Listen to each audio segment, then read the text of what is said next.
Roethlisberger said this week, you just might be the best receiver he has ever played with. You think I care what an NAL players say about me? I'm giving these guys jobs.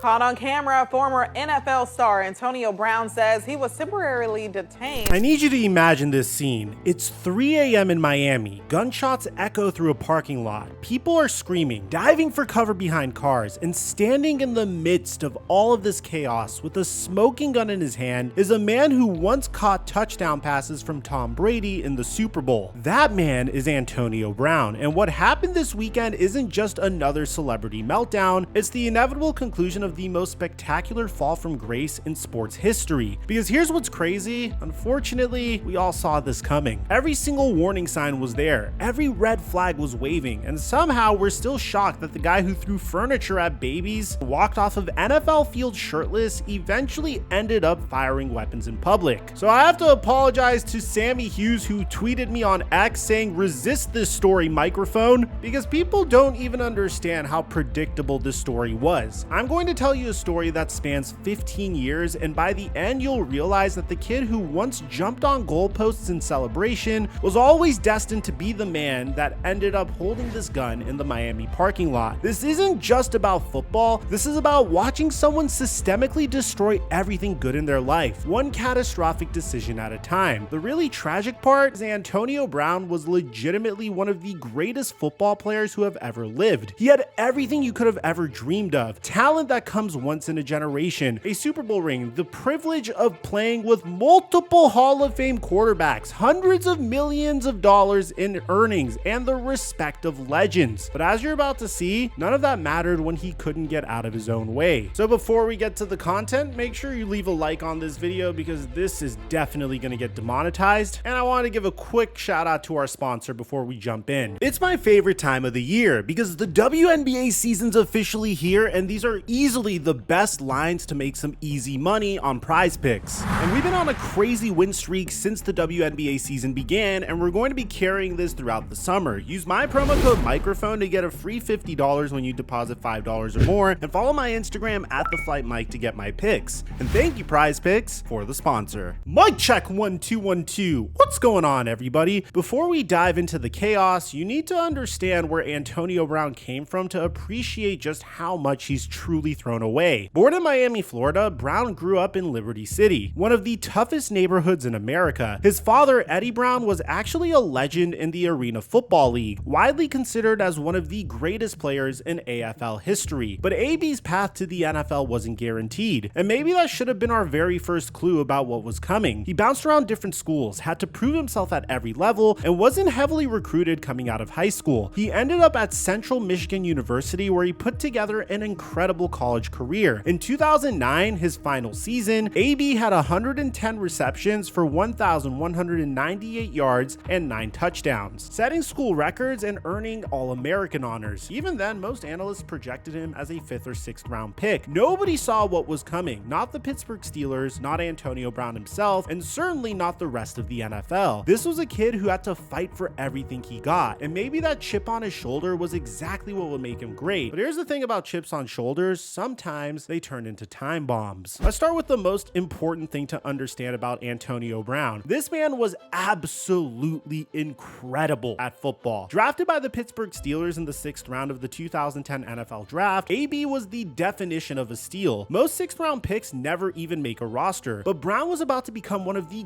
greatest receivers in NFL history. His rise was nothing short of spectacular. In 2013, his breakout year, he became the only receiver in NFL history to record 5 receptions and at least 50 yards in every single game of an NFL season. Think about that. That's 16 straight games of elite production. That's not luck, that's pure dominance. From 2010 through 2018, Antonio Brown had more receptions than any other player in the league. We're talking about 837 receptions for 11,207 receiving yards and 74 touchdowns over that span. 4 consecutive first-team All-Pro selections from 2014 to 2017, 7 Pro Bowls, leading the league in receptions twice and receiving yards twice. On November 8, 2015, AB caught a career-high 17 passes for 285 receiving yards against the Oakland Raiders. His 287 receiving yards broke the record for most receiving yards in a game without a touchdown. 17 receptions in one game. That's not just talent, that's Ben Roethlisberger looking for AB on nearly every play because he knew he was unstoppable. In December of 2014, AB had one of the most iconic celebrations in NFL history when he returned a punt for a touchdown against the Indianapolis Colts and jumped onto the goalpost. Sure, he got flagged for excessive celebration, but that moment summed up prime Antonio Brown. Pure joy, athleticism, and showmanship. Looking back now, that image of him on top of the goalpost, arms raised in triumph, feels like the peak of the mountain, because what goes up, especially when you're standing where you shouldn't be, eventually comes crashing down. The Steelers reached the playoffs multiple times during Brown's peak years, and he was the engine that made their offense go. In 2016, they made it all the way to the AFC Championship game, largely on the back of Antonio Brown's incredible play. This wasn't just a good player having a few good seasons. This was a generational talent putting together one of the greatest peaks any receiver has ever had. But success, especially when it comes too fast and too easy, has a way of changing people. And Antonio Brown was about to show us exactly how much success can corrupt someone who isn't ready for it. And to give you a prime example, I just want you to take a look at this interview of a young Antonio Brown on the Pittsburgh Steelers and how humble he truly is. Ben Roethlisberger said this week, you just might be the best receiver he has ever played with.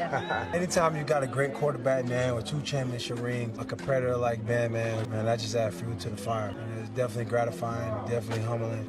It's an honor to have him say that about me. During this time, Antonio Brown's reputation was incredible. I mean, take a look at what Odell Beckham Jr. had to say about him as well. Who's the best receiver right now? That's a tough call. I think Antonio Brown's doing it the most right now. He's one of my favorite. He's one of the smaller guys too, one of the explosive playmakers. So love watching him play. I've watched him for a long time now. So I guess I would have to say he's on top. But even during these incredible years, there were warning signs that most people ignored because the production was just so good. In 2012, after AB signed his 5-year, $42.5 million deal, his former teammate Ryan Clark revealed that Brown started telling defensive players not to touch him in practice because he was the franchise. That level of ego and entitlement was concerning. But when you're putting up all-pro numbers, teams tend to overlook personality issues. In 2014, Brown got fined $8,200 for attempting to hurdle Browns punter Spencer Lanning during a kickoff return. Instead of jumping over the guy, Antonio Brown iconically kicked him in the face. It was dirty, unnecessary, and completely avoidable, but it was also a sign of Brown thinking the rules just didn't apply to him. The first major red flag came in January of 2017, and it showed how success can go to someone's head. After the Steelers beat the Kansas City Chiefs 18-16 in a crucial playoff game where Brown had 108 yards receiving, he decided to live stream the team's post-game celebration on Facebook. During that stream, AB captured head coach Mike Tomlin using some colorful language to describe their upcoming opponents, the New England Patriots. Let's start off preparation week. We find some assholes a day and a half. They played yesterday. Our game got moved to tonight. We're going to touch down at 4 o'clock in the morning. So be it. We'll be ready for the ass. And this wasn't just immature, it was a betrayal of trust. Your coach is giving a private team talk, pumping up the players for the biggest game of the year, and you're broadcasting this all to the world. The NFL fined Brown for violating social media policies, but the damage was already done. It showed his complete disregard for team rules and privacy, and you would even see some problems occurring once his contract was set to expire. On First Take, this is what Antonio Brown had to say about the trade rumors. What are your thoughts about people talking about it might be time for you to be out of Pittsburgh? Well, you can't listen to people. I know where I stand with the organization. I know how my teammates feel about me. I know where I want to be, and that's all important. The media has a job putting out things that are true. We have a lot of people look at things around the media that they put out, and it's just been sad, the things they've been saying about me as in late. A guy who pouted after the championship game. I know criticism comes with the job and the position I'm in, and I'm willing and able to accept that position and know what come with it. But to say those type of things is just not true and not fact. But here's where the story gets really tragic, and where we need to talk about something that might explain everything that happened afterward. If you're looking for the exact moment moment when Antonio Brown's life started spiraling out of control, many people point to January 9th, 2016. It was the AFC wildcard playoff game against the Cincinnati Bengals, and with less than 2 minutes left, Vontaze Burfict, one of the dirtiest players in NFL history, which we've already made a separate video on and I'll leave in the end screen, delivered a brutal helmet-to-helmet hit that left Antonio Brown unconscious. You can see in the video that Brown was completely unconscious, doing nothing to protect himself as he hit the ground. He left the game with a concussion, and many people believe that he was never the same after that hit, and the evidence really backs this up. I mean, once again, take a look at this clip from earlier in his career. The top of the mountain, the buildings, the towers. Sure. First, second, third. And take a look at how he acted after this. First off, what do you mean? What do you mean?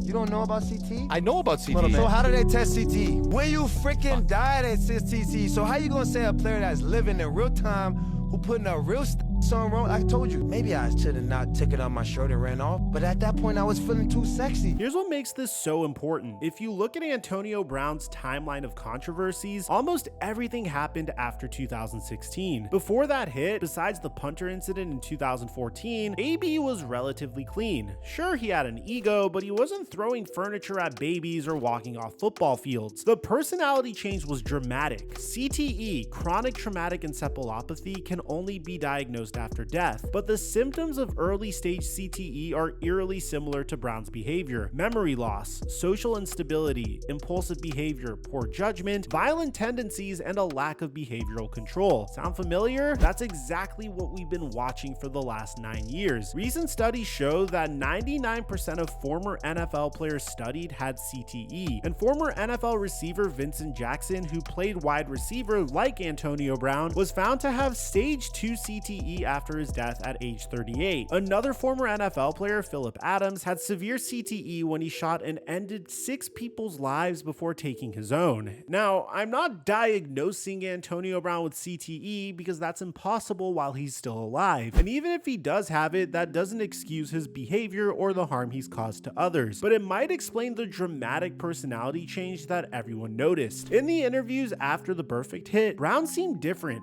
Slower speech, dragging words, exhibiting some of the first stage symptoms of CTE. Brown himself has addressed the CTE speculation, and his response is actually pretty telling. At first, he would get pretty angry about people connecting his behavior to the Burfict hit, saying, "You guys pick a point in my career that you guys think you can focus on a target." And he's claimed that I didn't take that many big hits. I had like 1 big hit in 10 years. But here's the scary part. Those words are almost identical to what Vincent Jackson said 2 years before his death when asked about CTE. "I was fortunate, trust me, I never took many major hits." The truth is, it's not just the big hits that cause CTE, it's the accumulation of smaller hits over years of playing football. 20% of former football players diagnosed with CTE never had a formally diagnosed concussion. So while we can't know for sure if AB has CTE, what we can say is this: something fundamentally changed in him after that hit. Whether it was brain trauma or the hit just exasperated personality issues that were already there, the man who came back from that concussion was different from the man that got hit. And that different man was about to make a series of decisions that would destroy everything that he had worked for. The really tragic part is if Brown does have CTE, then everything we're about to see, the escalating violence, the poor decisions, the inability to control his impulses, might not be entirely his fault, but it's still his reality, and it's still everyone else's problem. Because brain damage doesn't just hurt the person who has it, it hurts everyone around them as well. Then 2018 happened, and everything started falling apart rapidly. Antonio Brown was throwing furniture off the balcony of his Florida apartment, furniture that almost hit a 22-month-old child, a baby. This wasn't just reckless behavior anymore, this was potentially deadly negligence. He was later held liable for damages, but the fact that he could be so careless with human life over whatever petty grievance he had was alarming. And here's the scary part: if you're willing to endanger innocent children with furniture, what happens when the stakes get higher? What happens when you're carrying something more dangerous than a chair? Then there was the speeding incident where Brown was clocked going over 100 miles per hour on a suburban Pittsburgh road with a 45-mile-per-hour speed limit at 10 in the morning. This isn't some highway late at night. This is a residential area where families live, where kids walk to school. The pattern was clear. Antonio Brown thought he was above the law, above consequences, above human decency. That mindset doesn't doesn't just disappear, it escalates. Brown also started missing team activities for no reason. The Steelers had to discipline him for being a no-show, which is insane for a player of his caliber and salary. And the final straw came when Antonio Brown got into it with his quarterback Ben Roethlisberger about Brown being a locker room cancer, about teammates getting fed up with his antics. This is Ben Roethlisberger, a guy who had worked with Antonio Brown for 8 straight years and helped him make him a superstar. When your quarterback publicly has issues with you, that's not a good sign. The Steelers, a franchise known for dealing with difficult personalities and giving players second chances, finally decided they'd had enough. They traded away one of the most talented receivers in franchise history because his behavior had become impossible to manage, and that should have been a massive wake-up call for Antonio Brown, but instead, it was just the beginning of his downfall. So the Steelers trade AB to the Oakland Raiders in March of 2019, and you're thinking, fresh start, new team, maybe he'll get his act together. And this is where the story gets absolutely insane. You can't make any of this stuff up. Antonio Brown's Raiders stint lasted exactly 0 regular season games. 0. This man managed to get himself released before ever playing a meaningful snap for Oakland. First, he missed most of training camp because his feet got frostbite from a cryotherapy session where he didn't wear proper footwear. Only Antonio Brown could injure himself trying to recover from an injury, and he literally posted pictures of his blistered feet on social media like it was something to be proud of. Then came the helmet controversy that broke the internet. Antonio Brown wanted to wear his old Schutt Air Advantage helmet, but the NFL had banned it because it was no longer certified as safe. This is a 10-year-old helmet that doesn't meet safety standards, but Brown was ready to retire from the NFL rather than wear a safer helmet. Can you think about the irony of this situation? An individual that had his life altered by a hit from Vontaze Burfict is on strike because he wants to wear an unsafe helmet? And that's on top of the fact that you're getting paid millions of dollars to play football, but you're willing to give it all up over a helmet. He filed grievances, lost them, filed more grievances, and lost those too. Raiders general manager Mike Mayock basically told him to be all in or all out, which is the most reasonable thing you could ask from a player. But instead of being reasonable, Brown posted a letter from Mayock detailing the team's fines for his missed camp time on his Instagram, with the caption, "When your own team want to hate, everybody got to pay this year. When your general manager fines you for missing practice, you don't blast it on social media. That's not how professional sports work." Things escalated when Brown got into a confrontation with Mayock on the practice field, and teammates had to pull him away from the GM. You're fighting your own general manager at practice in front of the whole team? Brown would call Mike Mayock a cracker and then punt the football away, allegedly. It was just absolutely hysterical because it was Mike Mayock's idea to trade for Antonio Brown and then sign him to a contract extension to begin with. So the man that was betting on you is the man that you're cursing out. But the story gets even more insane. The final nail in the coffin was when Antonio Brown decided to post this video. Do you guys want me to be a Raider?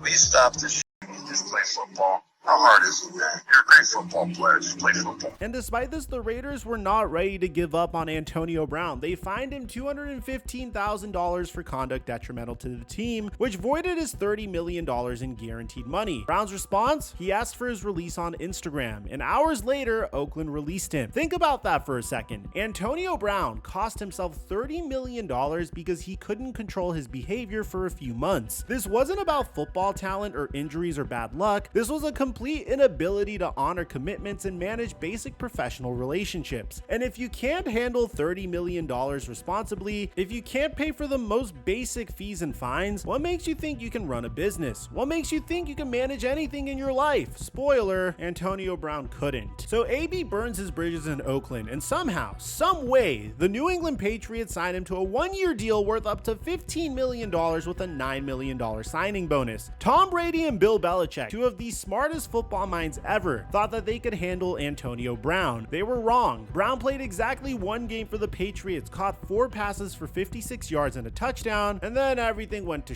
On September 10th, 2019, Brown was accused in a civil lawsuit of essaying a woman who had been his personal trainer on 3 occasions between 2017 and 2018. But it gets way worse. Brown then sent intimidating text messages to one of the women who had made these allegations against him. The NFL received a letter from her lawyer claiming Brown was trying to intimidate her after her allegations became public. The fact that he was accused of this crime and his response was to threaten the accuser just goes to show not only how stupid he is, but the fact that this is literally criminal witness intimidation. The Patriots would release him 10 days after signing him. Nike ended their endorsement deal with him. His helmet manufacturer dropped him. In the span of 11 days, Antonio Brown went from having a lucrative NFL contract and multiple endorsement deals to being unemployed and facing serious legal troubles. And here's what's terrifying about this pattern. Antonio Brown had just proven that he could destroy any opportunity, no matter how perfect, no matter how patient the organization, no matter how much they believed in him. Bill Belichick and Tom Brady, legends who had seen everything in football, couldn't save him from himself. That should have been the moment everyone realized that no amount of talent, no amount of second chances, no amount of support could fix whatever was broken inside Antonio Brown. Because when you burn bridges with the New England Patriots and Tom Brady, you're not just unemployed, you're unemployable. And men who become unemployable often become dangerous. After more than a year out of the league, Tom Brady somehow convinced the Tampa Bay Buccaneers to sign Antonio Brown in October of 2020. This wasn't just another team taking a chance on Brown. This was Tom Brady, the greatest quarterback of all time, personally vouching for him and putting his own reputation on the line. And for a while, it looked like pure magic. Brady and Brown had played together briefly in New England, and Brady saw something in Brown that others couldn't. He invited Brown to live in his house, worked out with him privately, and basically became his mentor both on and off of the football field. And if you just take a look at these DMs between Tom Brady and Antonio Brown, it really goes to show how far Tom Brady went to try to help AB. You are truly one of a kind. So proud of you. Love you, champ. Thanks for everything. Your presence is a blessing. Love how you are working. Please don't miss your psychologist appointments. Physical, you have mastered and it is easy for you to work hard. Mental, you are very smart and you know the game. Emotional, we all need to work on this. We are emotional beings. We need to work equally as hard here. If I had Tom Brady in my DMs motivating me, I mean, it's game over. When Brown was reinstated from his 8-game suspension in November of 2020, he looked like the Antonio Brown of old. In his first game back against the Saints, he looked completely in sync with Tom Brady. More importantly, he was keeping his mouth shut, staying out of trouble, and acting like a professional. The 2020 playoffs were where Brown really showed what this redemption could look like. Then came the Super Bowl against the Kansas City Chiefs. Brown caught 5 passes for 22 yards and a touchdown, helping Tampa Bay win 31-9. When they handed him that Super Bowl ring, it felt like the perfect ending to the comeback story. He had hit rock bottom with the SA allegations in the Patriots release. He spent over a year out of football, and now he was a Super Bowl champion. The images of Brown celebrating with the Lombardi Trophy, hugging Tom Brady, and genuinely looking happy and grateful, those felt like the real Antonio Brown. Not the guy throwing furniture off of balconies or fighting with coaches, but the kid from Miami who just wanted to play football and be great at it. For most of the 2021 season, this version of Brown continued. He caught 42 passes for 545 yards and 4 touchdowns in just 8 games. The chemistry with Tom Brady was undeniable, and the Bucs looked like they were building something special with Antonio Brown as a key piece. This was supposed to be the redemption story. The talented kid who made mistakes, learned from them, and came back better than ever. Tom Brady had saved Antonio Brown's career, and Brown was repaying that faith with elite play and professional behavior. If the story ended there, we'd be talking about one of the greatest comeback stories in sports history. But here's what nobody wanted to admit. Leopards don't change their spots. The same personality traits that made Antonio Brown great, the obsessive need to be the center of attention, the inability to accept criticism, the belief that rules didn't apply to him, those don't just disappear because you win a Super Bowl. They go underground for a while, waiting for the right moment to resurface. And in Antonio Brown's case, they were about to explode in the most public way possible. But even during this redemption period, Brown was still making questionable decisions that would come back to haunt him. Earlier in the 2021 season, Brown was suspended for 3 games for violating the league's COVID-19 protocols by misrepresenting his vaccination status. This should have been another warning sign that Brown still wasn't fully committed to doing things the right way. Then came January 2nd, 2022, and one of the most shocking moments in NFL history. But what happened on the field that day was just the tip of the iceberg. According to OF model Ava Luis, Brown snuck her into his hotel room at the Jersey City Westin Hotel hours before the Jets game, which would have been a direct violation of the Buccaneers' COVID protocols. Luis claims that Brown was acting erratically during the meetup, saying F the NFL repeatedly. But the most chilling part was when he told her, "I can't wait for you to see what I do tomorrow. I can't wait for you to see me tomorrow." Words that many now interpret as Brown foreshadowing the chaos he was about to unleash. The Buccaneers were playing the New York Jets in Week 17, and in the middle of the third quarter, with his team trailing 24-10, Antonio Brown took off his jersey, shoulder pads, and gloves, threw them into the crowd, and ran off of the field shirtless. Just like that, the perfect redemption story was over. In a matter of seconds, Brown went from being a Super Bowl champion on the verge of another playoff run to being unemployed and unemployable. He had thrown away the best situation he could possibly ask for, playing with the greatest football player of all time on a championship caliber team with an organization that believed in him despite his past. To make matters worse, Luis later posted a positive COVID test with the caption,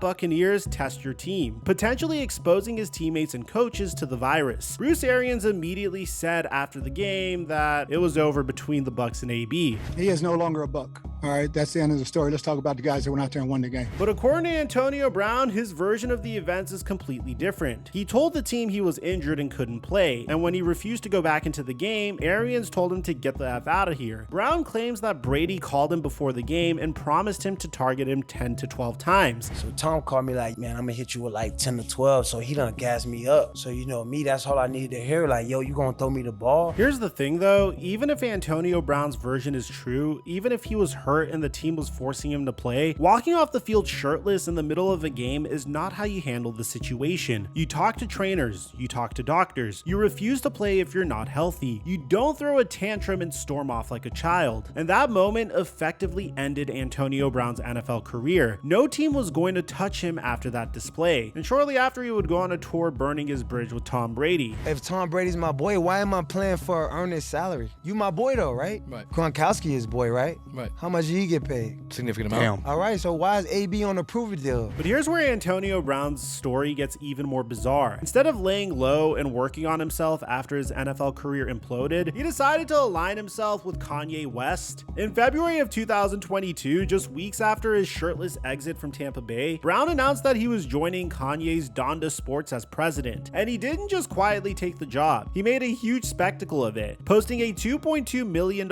invoice for Super Bowl suite tickets that he claimed were for the kids. Brown posted on Instagram, "We the owners now. Donda is about ownership, empowerment, and discovering the next superheroes. This is the people who counted us out. For everyone who said we can't, we say we will." Classic Antonio Brown, taking a new opportunity and immediately making it about himself and his grievances. According to Brown, he and Kanye ran into each other at Craig's restaurant totally out of the blue and started working together. Brown said they wanted to create fashionable and comfortable clothes for athletes because "I don't think there's a lot of fashion lines for athletes." On the surface, this could have been a cool business move. Kanye was still a billionaire at the time. Donda Sports was signing big names like Aaron Donald and Jaylen Brown, and Antonio Brown needed a way to rebuild his brand. But here's the thing about Antonio Brown. He has an uncanny ability to pick the wrong horse every single time. Because Kanye West would eventually go on an anti-Semitic rant that destroyed his entire empire. Companies like Adidas, Balenciaga, and others cut ties with Kanye after he made repeated anti-Semitic statements. Aaron Donald and Jaylen Brown immediately left Donda Sports, with Donald saying, "Hateful words and actions have consequences." Any normal person would have distanced themselves from Kanye at that point. Any normal business person would have quietly stepped away and tried to salvage their reputation. But Antonio Brown, he doubled down and defended Kanye, releasing a statement saying he would remain as president of Donda Sports and that Kanye's comments were taken out of proportion by the media. Brown's statement read, "I remain true to the mission of Donda and our amazing staff in fan community. I remain dedicated to helping clarify statements taken out of proportion by the media. I remain in support of the humanity that is Ye. Can you think about that for a second? When everyone else was running away from Kanye's anti-Semitism, Antonio Brown was defending it. When legitimate athletes with actual reputations to protect were cutting ties, Brown was standing by his man. This wasn't loyalty. This was a pattern of consistently choosing the wrong side of every controversy. One article perfectly captured the insanity of the situation. If Antonio Brown's the leader, it kind of makes you wonder about the rest of the hierarchy over there. Candace Owens, chief DEI officer, Alex Jones, social media manager. The fact that Antonio Brown was the most stable person in Kanye's orbit should have been a red flag the size of Texas. This alliance perfectly encapsulates Antonio Brown's mindset at this point in his life. He's not learning from his mistakes. He's not surrounding himself with good influences. He's not trying to rebuild his reputation. Instead, he's gravitating towards other controversial figures and defending the indefensible. When you're that far gone, when your judgment is that compromised, it's only a matter of time before you end up in situations where people get hurt. After his NFL career ended, you'd think that Antonio Brown would try to lay low, maybe work on his image, show people he's changed, but instead, he went to Dubai and exposed himself to hotel guests at a luxury swimming pool. No, this is actually something that happened. This happened at the Armani Hotel Dubai on May 14, 2022. Brown was in town as part of Floyd Mayweather's entourage for a boxing exhibition, so he's already in party mode. But instead of just enjoying his time in Dubai like a normal person, Brown decided to get naked in the hotel pool and harass other guests. Video shows Brown thrusting his bare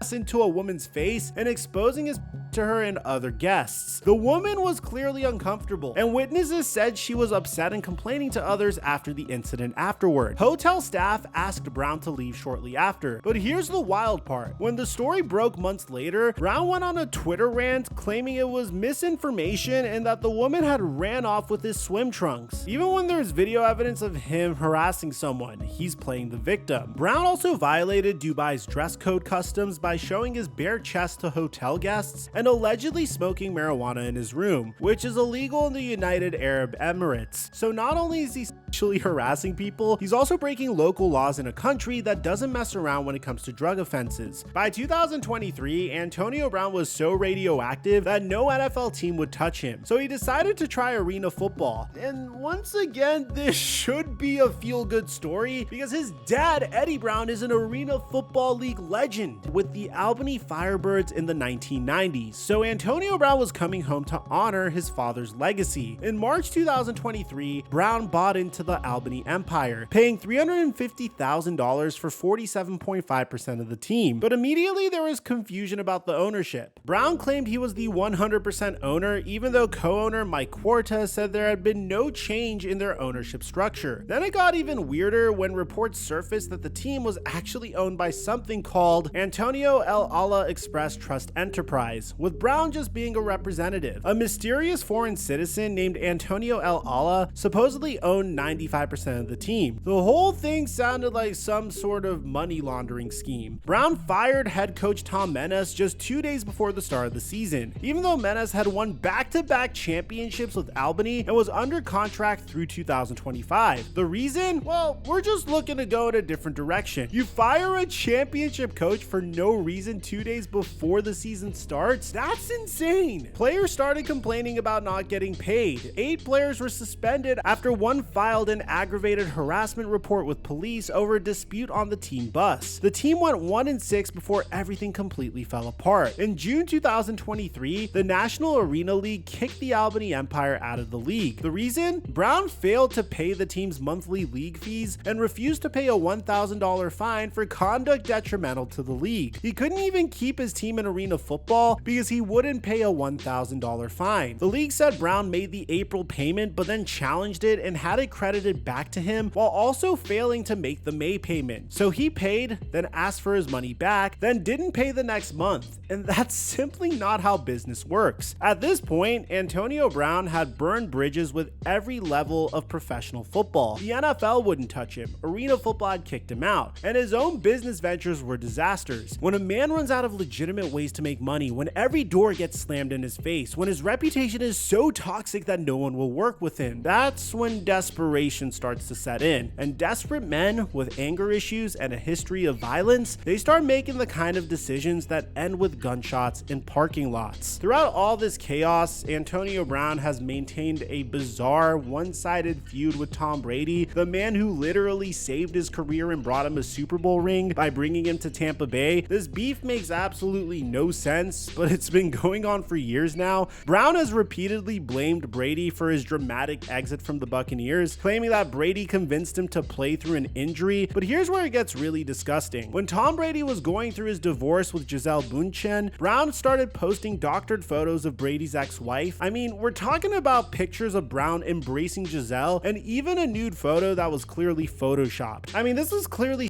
sexual harassment, but just so uncool towards the man that tried helping you. Brown has also threatened Brady's trainer Alex Guerrero, tweeting, "Alex Guerra, you think I won't have you smack that TB12 boy? Stop playing with me." So now he's making physical threats against people in Brady's circle. The most recent chapter came in February of 2024 when Brown posted more inappropriate content about Gisele, this time involving her rumored relationship with a jiu-jitsu instructor. Brown tweeted a photo of himself hugging Gisele with the caption, "Did AB know already?" implying some kind of affair. And through all of this, Brady has taken the high road. He's never publicly responded to Brown's attacks, never engaged with the drama, never stooped to Brown's level. In November of 2023, Brown tried to make peace, tweeting, "Tom Brady, I'm sorry, let's go fishing." But Tom Brady would finally respond in May of 2025 when he would say, "I want the best for him. I saw a spark in him that I thought, if put in the right place,